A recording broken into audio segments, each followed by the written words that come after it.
C'est la journée du 12 août. Là, j'arrête pas de vous ressasser ça. Vous allez être tanné rendu à 18h. Mais c'est une journée, pour moi, hyper importante et plus importante encore, je pense, pour Jean Paré, qui est éditeur de livres et membre du conseil d'administration de l'Association nationale des éditeurs de livres. Bonjour, Jean. Bonjour, Francis. Merci d'être avec nous en studio. C'est la 11e année de cette journée fabuleuse. 12e, mon Dieu.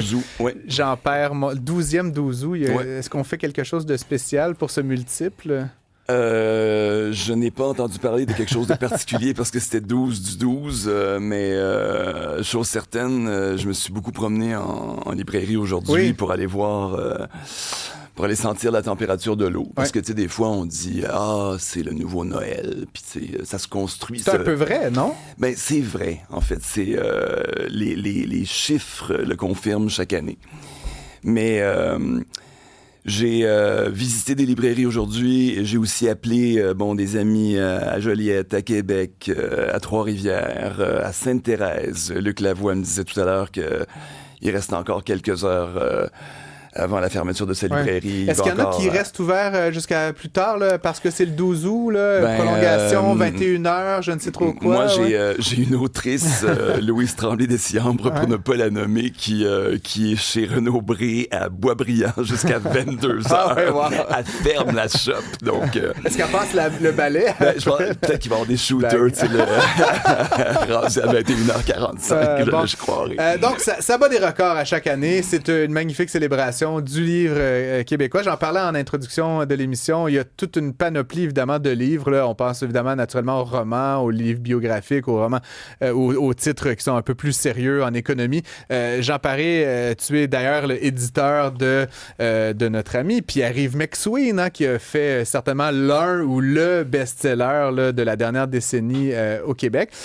Quand on est éditeur comme ça et qu'on voit venir cette journée du 12 août, est-ce qu'on développe des stratégies? Est-ce que, Madame Dessiambre est-ce que c'est voulu par l'éditeur ou chaque auteur fait un peu comme il veut? C'est quoi? J'aimerais un peu que tu me décrives, c'est quoi l'organisation de toute cette journée à l'échelle d'une province comme le Québec? En fait, à la base, l'initiative de Patrice et Amélie, il y a 12 ans, c'était de un peu venir shaker les puces de ce qui se passait pas assez peut-être en librairie en plein mois d'août. Qui l'eût cru que ça aurait pris cette direction-là? Maintenant, avec plusieurs années derrière la cravate, il y a effectivement des stratégies qui se mettent en œuvre, comme, encore une fois, pour ne pas la nommer, Louise Tremblay-Dessiambre, qui publie ces jours-ci son 63e roman. Mine de rien, elle est avec nous depuis 1900. 63e C'est quelque chose. Elle est avec nous depuis 1984. C'était la première fois qu'on se disait, « Hey, sais-tu... sa nouveauté, on va la plugger, on va la programmer pour le 12 août. Et je sais qu'il y a un certain nombre d'éditeurs qui ont commencé à voir le 12 août comme étant une espèce de stratégie. Alors qu'on mettrait jamais à Noël un livre en marché le 21 décembre. There's no such thing. Non, je comprends. Donc... oui, il y a une mécanique, comme nous, on a fait de la pub. Il y a d'autres éditeurs qui ont fait de la pub également pour profiter encore de l'événement. Cette manne de gens qui vont dans les... Mais tu sais, à la base, il faut quand même dire les choses telles qu'elles sont. C'est comme un peu il y a eu le Ice Bucket Challenge à un moment donné. C'était cool de dire « Ah, moi aussi, je vais aller me garocher Bon, le monde a envie de jouer à ça. Puis ça, c'est à mon avis, c'est à ça que tient le coup de génie d'Amélie et Patrice il y a 12 ans, c'est de dire, on va essayer de faire quelque chose qui va donner envie au monde de dire, tu sais, peut-être qu'à la limite, c'est un paquet de monde qui jamais entrerait dans une librairie, mais là, vont le faire parce qu'ils vont se dire, OK, on va y aller. C'est un jeu. C'est un jeu. Ouais. Je trouve ça très drôle. Puis je le vois un peu, là, tu la vois, la mécanique. Tu rentres dans une librairie aujourd'hui, tout n'est pas québécois. T'es encore pogné avec la motadite femme de ménage partout. Tu es au courant peut-être de cet immense succès. Non. Français, au demeurant. Mais je rappelle, chaque fois que je parle à quelqu'un qui connaît un peu moins le livre, c'est pas ton cas, mais je dis tout le temps, n'oublie pas que le marché du Québec, c'est 30 000 nouveautés par année, 24 000 qui proviennent de la France et 6 000 qui proviennent du Québec. Bon an, mal an. Ce que ça veut dire, ça, c'est que le livre québécois, il est encore pogné n'ayez dans une masse de livres français qui arrivent au Québec dans des quantités beaucoup moins grandes que des livres québécois, d'une part, et qu'il est plus difficile de se procurer lorsque... Oui, c'est ça. Donc, alors, aujourd'hui, ben, dans le gros des librairies, t'arrives, tu t'enfarges dans le cube du 12 août. C'est cool, puis il y en a pour tout le monde. Hein? Il y a le truc très pointu. Il y a évidemment ta nouveauté. Le guide de l'auto. Le guide de l'auto que tu viens de voir. Et le guide de l'auto, les libraires en ont besoin aussi pour payer leur bill d'hydro. On a besoin de tous les livres québécois. Mais ce qui est le fun, parce que je dis souvent, ma job, c'est pas de publier des livres que j'aime. Il y a des éditeurs qui aiment publier des coups de cœur personnels. Moi, je considère pas que c'est ma job. Ma job, c'est de publier des livres qui, dans un air du temps X, vont fitter avec les besoins d'un certain nombre de personnes. Certains lecteurs, là, idéalement. Mais moi-même, qui est toujours en librairie, en tournée, en train de rencontrer des libraires, j'aime beaucoup exploiter le libraire, exploiter mon ami libraire, c'est-à-dire, toi, là, sur la base de ce goût-là particulier que j'ai, j'aime tel auteur, j'aime tel type de livre. Qu'est-ce que tu aurais à me sortir de... Tu sais, que j'ai pas vu encore? Évidemment, tu n'as pas le choix, tu vas finir par lire, tu sais, j'ai lu un peu sur le tard au début de l'année la version qui n'intéresse personne d'Emmanuel Pierrot. Un grand moment de lecture québécois. De la même façon que j'ai, tu sais, ce que je sais de toi, d'Éric Chacot, pour moi, est un rare chef-d'œuvre québécois. Maintenant, Emmanuel... Éric, on a beaucoup entendu parler. Ce qui est le fun dans le 12 août, c'est qu'il y a beaucoup de monde qui se présente en librairie puis qui disent « Hey, madame libraire, hey, monsieur libraire, chaude-moi quelque chose qui va me surprendre.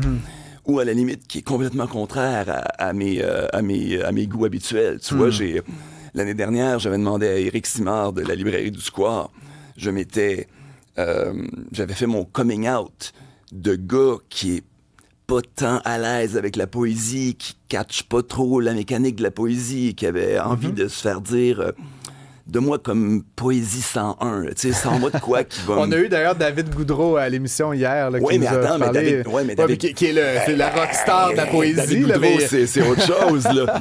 Mais ce qui est le fun, c'est que le libraire, parce qu'il consomme beaucoup de choses, est en mesure de venir te dire, de faire le tri d'abord. C'est en partie, c'est un de ses rôles, de pouvoir te dire, ah, OK, poésie light, pas trop élevé, parce que, bon, évidemment, toi, tu commences, puis tu as de la misère avec ça, ben, il va pouvoir te dire, moi, je te proposerais ceci et cela, tu vois. C'est donc ce Noël estival, là, comme on l'a décrit, c'est un heureux moment. Ça reste que j'ai quand même le sentiment que le marché du livre, les librairies indépendantes, c'est pas facile pour autant, là, ce qu'on vit actuellement au Québec. Est-ce que c'est un préjugé que j'ai? Est-ce que ça va pas si mal? Ou est-ce Petit préjugé. J'ai le sentiment que c'est difficile, mais j'ai peut-être tout faux. T'as tort. Ouais. T'as tort. Parce que c'est pas difficile. D'abord parce que, bon, évidemment... Il y a quelque chose qui est arrivé qu'on n'a pas vu venir, qui s'appelle la pandémie. Puis pour le livre, ça a été un truc extraordinaire. En 2020, j'ai dit, en 2020, on a fait notre deuxième meilleure année à vie. En 2021, on a refait notre deuxième meilleure année à vie. Alors, de toute évidence, ces années-là où le livre était peut-être le seul produit culturel ou à peu près dans lequel tu pouvais on ne pouvait plus aller au cinéma, on ne pouvait plus aller au théâtre, on était limité dans nos sorties. Donc mais est-ce que les gens continuent de lire? Oui, puis en fait, ce que je célèbre là-dedans, c'est que les gens auraient pu dire, OK, tout ce que j'ai à faire, c'est lire, donc je vais emprunter le livre à mon voisin.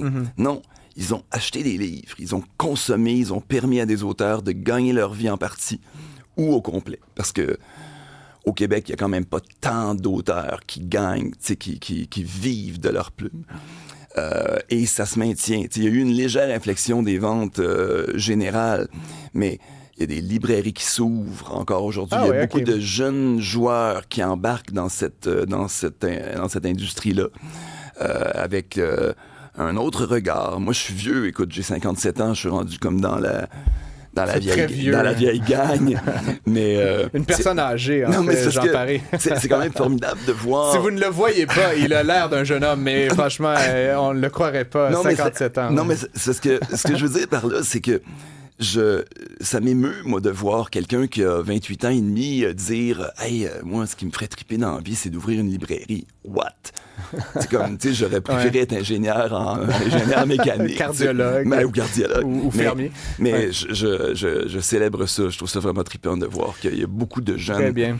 Ben, en tout cas, nous, on termine l'émission à 18h. Fred Bastien, es-tu allé faire ton devoir d'achat de livres québécois? Tu vois, j'ai apporté mon Adib Al-Qaïdé en personne, mais je dois aller en acheter en personne. On va se faire une petite procession vers les boutiques de Montréal, tu dis? Ouais? Ben, on a d'autres auditeurs là, qui nous écrivent leurs recommandations. Allons-y. Bon, Roger qui y va avec un autre classique. Il dit « N'oubliez pas la grande Nelly Arcan, bien sûr. » Puis sinon, quelqu'un nous écrit un livre québécois méconnu, mais unique en son genre, « De vastes revenus » de Daniel Mercil, une histoire sur une équipe d'agents secrets canadiens qui effectue des missions à l'étranger. Pourquoi pas? Jean Paré, merci. Ben, même Jean Paré en découvre en étant avec nous à l'émission. Jean Paré, je rappelle que tu es donc éditeur chez Saint-Jean, éditeur et membre du conseil d'administration de l'Association nationale des éditeurs de livres. Merci d'avoir été avec nous. Merci beaucoup.